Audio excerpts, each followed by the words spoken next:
everybody. So today we got different kind of tasks. It's a mechanical task. A lot of LMTV, FMTV owners fear this a lot. That is the 100 amp alternator failing. Why everybody fears that is how expensive these alternators can get. In a surplus setting, I think they're around 2,000 US, 1,500 US, depending. So very expensive. And in a new setting up here, I've had a person reach out to me about this alternator issue. They run a fleet of Monteras, I think that is, the Acela trucks, before they started upgrading the alternators, and they're paying all the way up to $8,000 for Canadian for one of these alternators. So very expensive. And what I'll be doing is getting rid of military stuff. Like, I do not want any military hard to get parts. If you're traveling in a truck like this, you do not want to source military parts in, say, South America, because you are literally screwed. You're not going to find that part. It's just the reality of it. Yeah, so what we'll be doing is I found it's a 28 SI. That's the cage number, like the size of the alternator. It's a 24 volt 110 amp optimum, which at high RPMs it will produce up to 140 amps, and it's a standard replacement alternator. It can be rebuilt anywhere. I'm going to be putting that in, and what I'll be doing for the 12 volt side is I have a Victron Orion, and that will convert and balance 12 volt side. So let's pull this alternator off. Thankfully it's still functional, and if anybody needs a 100 amp alternator, comment on the video and we'll figure something out. This alternator has been replaced once. It's a 2001, and then the actual regulator is a 2003. So obviously it's had an issue prior. It works perfectly now, but that just kind of tells you, like, they're not exactly the best systems out there. And I don't think it's the alternator's fault. I think it's often a grounding issue on these trucks. Yeah, they just kind of overheat, I guess. I don't really know how something that big can overheat.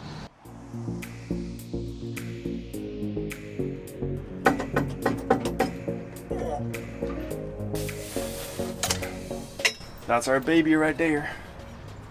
Our alternator that we're throwing on here is literally half the size. It's kind of like here. So the plan is, here's the alternator. We're gonna reuse the bolt. I had a number of little washer style like that for spacers of some sort. This one I have to cut like 1/8 off of it. I somewhat have marked out what I need to grind off of the original mount. I did get the part numbers that you could take a normal Caterpillar mount, but the cost of that Caterpillar mount, you got Caterpillar tax on there, so you're paying $1,000 for the mounts. What's the point? So I'm just gonna fab something up and make that work instead.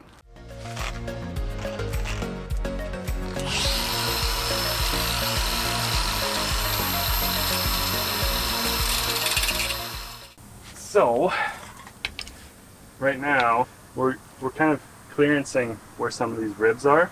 Other than that, it's fitting up already, which is awesome. Gonna have to Dremel and paint that all and make it really smooth.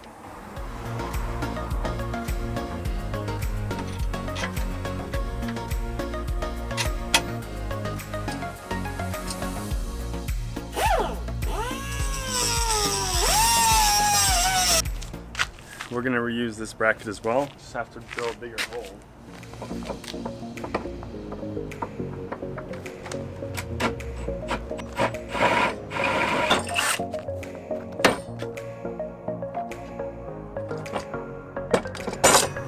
Nice.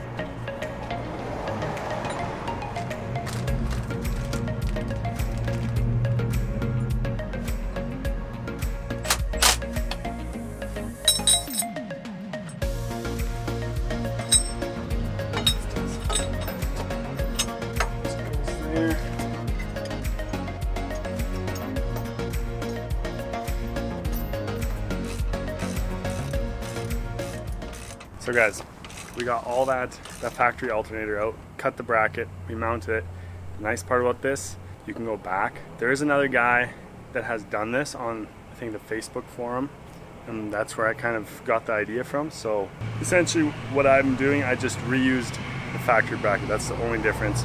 He, I believe, went off the engine mount lift, a lift point, whereas I use the factory mount to kind of move that. or to hold that the other wing of the alternator. We have to rip out all the factory wiring for the alternator and rewire it completely. We got to rip out, there's a battery protection device which essentially doesn't let you cross, well, it'll let you, but it'll blow the 24 and 12 volt side. So yeah, let's rip out all this wiring and then rewire this whole system. I kind of have an idea how you're supposed to do it, but not 100%. So it's gonna be a learning curve for both of us. To make this alternator system work, what I've done, you need some sort of battery equalizer or a battery converter that'll convert the 24 volt into the 12 volt. I've got an Orion. This should do the trick. You can install a switch here to turn that off, which I probably will do, just so there's no parasitic draw on the system. I'm going to mount it kind of right here. But yeah, that's essentially how you do it.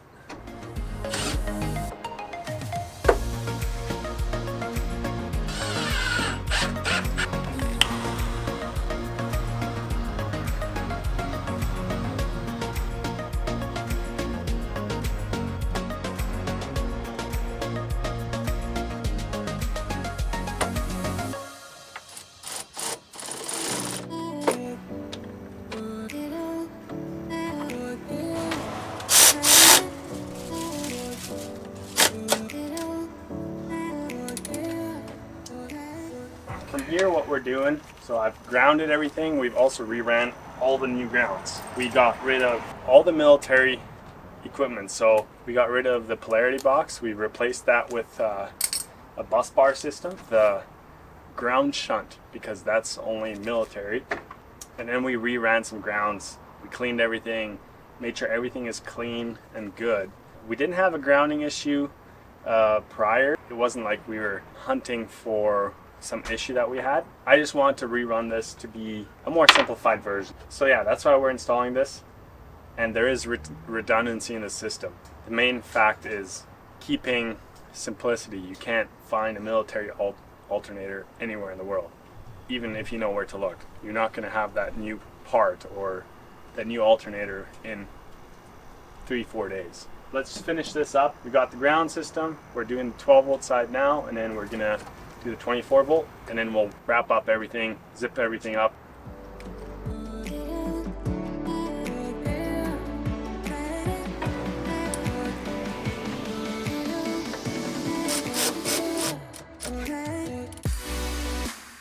So how am I distinguishing these wires? The red with the black is the 24 volt side. The red wire with the red ends is the 12 volt. If you're wondering that, that's how I'm doing it. How I'm protecting the system is this. What this is essentially a fuse, and it goes on the 24 volt side. That will fuse anything from the batteries that way.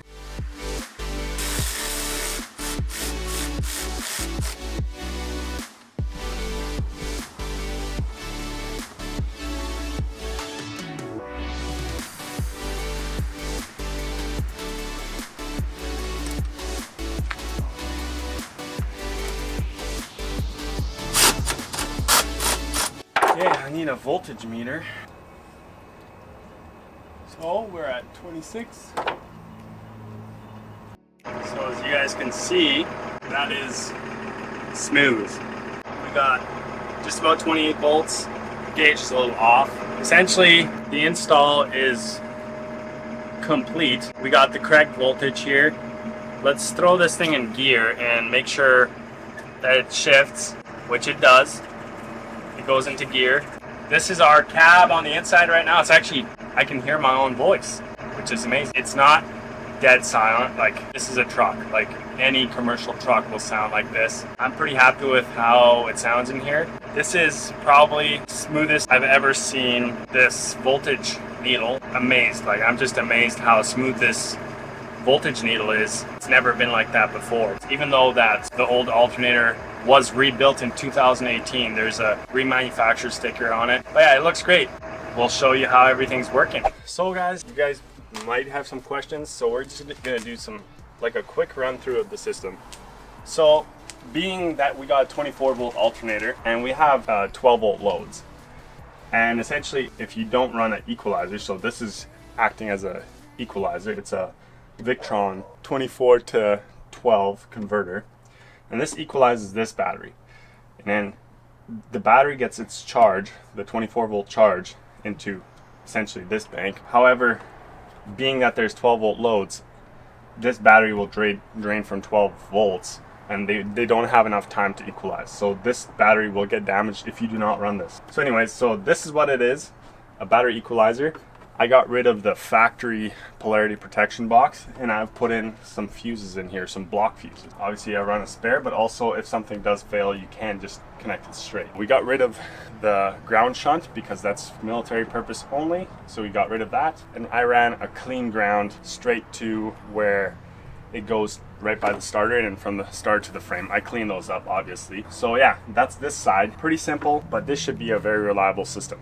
I've checked our voltages while the truck is running, and it is running probably the smoothest that the gauge has ever been inside the cab. Probably contributing to the ground issues because of the shunt. I did notice there was a lot of corrosion on the shunt. However, I can't confirm whether it's that. So let's hop on the other side and I'll show you what I did there. So down in here, as you can see, I've installed the alternator. This alternator is half the size. It is crazy that it is half the size, but it is. I had to fab up a little bit here. As you see, there is washers there, but that'll be perfectly fine. I will replace the washer with a machine piece. I just don't have something that'll cut a piece of a spacer tube to accommodate the alternator straight enough. So I've reran a new ground. Everything has been ran back with 1/0. And then in there, I've made essentially I've installed bus bars because from there, there's a wire that goes under the frame rail and up into the cab. I've ran my electric hydraulic pump for the cab lift to there as well. And I've put a disconnect here. That way, when you're driving, it can't just lift up if something was to malfunction. We also have to install some mud flaps, obviously to protect this at some point, but we're kind of trip prepping right now for a longer trip and make sure everything is good with the truck. But that's about it. That makes the install complete. So we got this alternator wrapped up, we got the system working, we did the test in the truck, so all that we have to do is put some miles on it and see how it goes. It should be fairly good, but with something like this, you're making custom brackets and all that, so it does take some time to see if the system is working well. If you guys got any questions, put them down in the comments below. If you haven't already, subscribe, that would help us out a lot. If you guys like our content, like, comment, share with your friends and family, and we'll see you on the next one.